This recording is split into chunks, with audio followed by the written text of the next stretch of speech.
losing one of our children that way. I'm sure you'll forgive us for going over and over things. Yes, well, I think everybody has been saddened, puzzled, and frightened.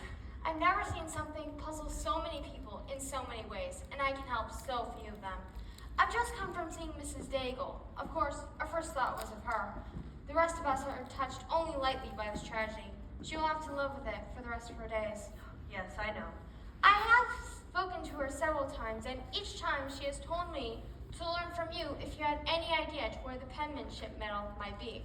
Was it lost? Yes, it wasn't found with the body and has completely disappeared. I didn't know this. Good morning, Miss Fern. Good morning, Rhoda. Mother, may I sit under the scuppernong arbor for a little while and read my book? Yes, of course. It's shady and I can see your window and you can watch me from the window, and I like to be where you can see me. Is it a new book? Yes, it's Elsie Dinsmore, the one I got for a prize at Sunday school. Very well. I'll be here. I'll be there all the time. Goodbye, Miss Fern. It did occur to me that Rhoda might have told you a detail or two which she had forgotten when she told me. You see, she was last to see the Daigle boy alive. I hadn't realized. About an hour after we arrived at the estate, one of the older kids came on Rhoda and the Daigle boy. He was upset and crying, and Rhoda was blocking his path. The older girl was among the trees, and neither child saw her. When she was just about to intervene, Rhoda shoved the boy and snatched at his medal. Luckily, he broke away and ran down the beach towards the wharf, where he was later found. Rhoda followed, not running, just walking along, taking her time, the older girl said. Has it occurred to you that this older girl might not have been telling the truth? That isn't at all likely. She was one of the monitors we'd appointed to keep an eye on the younger children. She's 15 and has been with us since kindergarten days. No, Mrs. Penmark, that isn't at all likely. We know her well. And this was the last time Claude was seen? Yes. A little later, it might have been about noon, one of the guards saw Rhoda coming off the wharf. When he was just about to shout a warning at her, she was already on the beach again, and he decided to forget the matter. At 1 o'clock, the lunch bell rang, and Claude was the only one missing when the roll was called. You know the rest, I think. Yes, but this is very serious. If Rhoda was on the wharf... Not serious, really, when you've dealt with as many children as I have. Children conceal things from adults. Suppose Rhoda did follow the Daigle child onto the wharf. So many things could have happened quite innocently. Yes, I suppose they could. Now, Claude, although he did look frail, was an excellent swimmer, and of course, Rhoda knew that. Suppose when he went to the wharf, he might have concealed himself in the old boathouse, and once discovered, may have backed away from Rhoda and fallen into the water. Yes. But, Mrs. Fern, this is very serious. Does this mean that in your mind and the minds of your sisters, that Rhoda's presence on the wharf had something to do with the Daigle boy's death? I refuse to believe there's any connection. And yet you've acted as if there were. Yes, perhaps we have. Miss Fern, there's a question I've been meaning to ask you. You see, I was reading the paper the other day, and, well, at Claude's funeral, there was a floral tribute sent by the children of the Fern School. Well, I suppose that they shared in the payment for that, but I have not been notified of any payment. The tribute wasn't as expensive as the paper seemed to think. The money has been collected and the flowers paid for. Well, perhaps you phoned me and I was out. No, my dear. We thought perhaps you'd like to send flowers individually. Why should I want to send flowers individually? Rhoda was not friends with the boy, and I had never met Mr. and Mrs. Daigle in my life. I don't know, Miss Penmark. There are three of us, and in the matter of making decisions... You make excuses for Rhoda, then you admit to not notifying me of the payment, but the reasons you're giving me are awfully specious. Does this mean that in your mind and the minds of your sisters, that Rhoda's presence on the wharf and the Daigle boy's death have some connection? Absolutely not. This is a terrible tragedy for Mrs. Daigle, as you say. But if there was any shadow over Rhoda, that would not only affect her, but me, my husband, and my entire family. And as for Rhoda, she would not be very happy in your school next year. No, she would not. And since she may not, it might as well be known that she will not be joining us again next year. So, you've made up your mind, and you've already decided to not invite her back. Yes, we have made that decision. You can't tell me why? I think the matter of the medal will be a sufficient explanation. She has no sense of fair play. She's a poor loser. She doesn't play the game. So you're not saying she had anything to do with Claude's death? Of course not. Such a possibility never entered our minds. Then why? I'll get it. Of course, Major.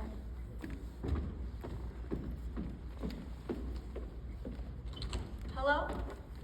Thanks. We're Mrs. Daigle and Mr. Daigle. Didn't have to let us in, you know. You realize we followed you here. I shouldn't have done it. I'm a little drunk. I guess you never get a little drunk. You're both welcome. Oh, pay no attention to him. He's all good for breeding. He was trying to stop me. Now, you, Miss Penmark, you've always had plenty. You're a superior person. No, I'm not. Oh, yes. Father was rich. Rich Richard Bravo, I know. Me, I worked in a beauty parlor. Miss Fern used to come there. Please, Mrs. Daigle. I was that frumpy blonde. Now I've lost my boy, and I'm lush. Everyone knows it. We're really worried about Mrs. Daigle. She's under a doctor's care. She's just not herself. But I'll tell you what, I'm about just the same. Just the same. May I call you Christine? I'm quite aware you come from a higher level of society. Probably made a debut and all that. I've always considered Christine such a gentle name. Hortense sounds flat. That's me. Hortense. My girl Hortense. That's what they used to sing at me back at school. She hasn't got much sense. Let's write her name at a pretty fence. Man, children can be nasty, don't you think? Please, Hortense. Oh, you're so attractive, Christine. You have such exquisite taste in clothes, but then again, you probably had amples of money to buy them with. Now, what I really came to see you about is I asked Miss Fern, how did Claude happen to lose the medal? And she won't tell me a thing. I don't know, Mrs. Daigle, truly. Oh, you know more than you're telling. You're a sly one, because that school, you don't want the school to get a bad name. But you know more than you're telling. Most butter would have felt burned. There's something funny about the whole thing, Christine. I said so over and over to Mr. Daigle. He married quite late, you know, in his 40s. And I'm not exactly what the fellow calls a spring chicken either. We won't have any more children. No more. Please, let me take you home where you can rest. Rest. Sleep. When you can't sleep at night, you can't sleep in the daylight. I lie, and I look at the water where he drowned. There's something funny about the whole thing, Christine. They said that your little girl was the last one who saw him alive. Will you ask her about those last few minutes and tell me what she says? Maybe she'll remember some little thing, no matter how small, no matter how small. You know something? Miss Fern dyes her hair. She knows something and she won't tell me. Oh, my poor little Claude. What did they do to you? Oh, Hortense, if only I knew. Somebody took the medal off his shirt, Christine. It couldn't have come off by accident. I pinned it on myself. There's a glass that locks in place. It was no accident. And you can wear such simple things, can't you? I couldn't wear simple things. Couldn't even buy them. When I got home, they never looked simple.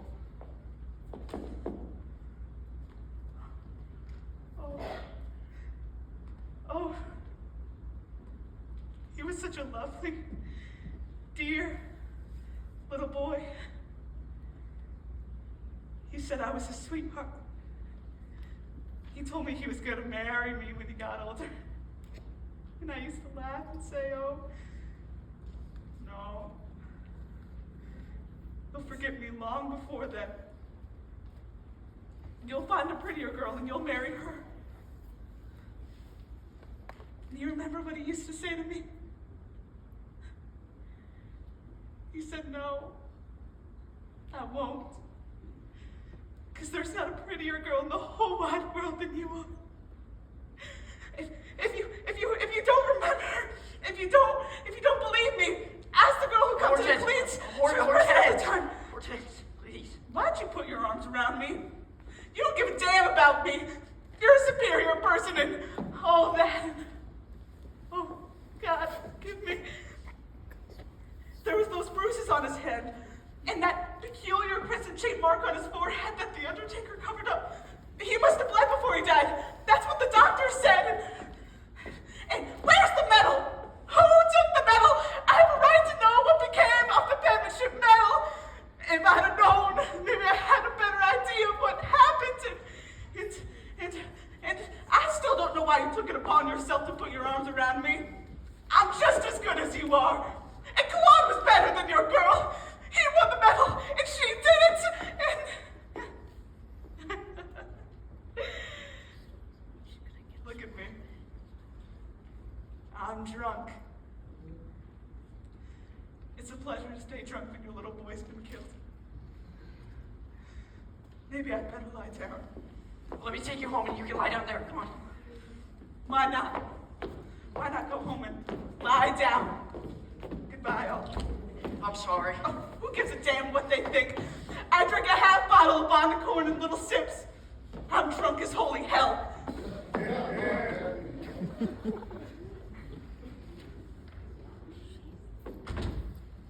Oh, that poor woman. I've tried to come up with any possible thing to tell her, but nothing helps. Nothing ever will. No.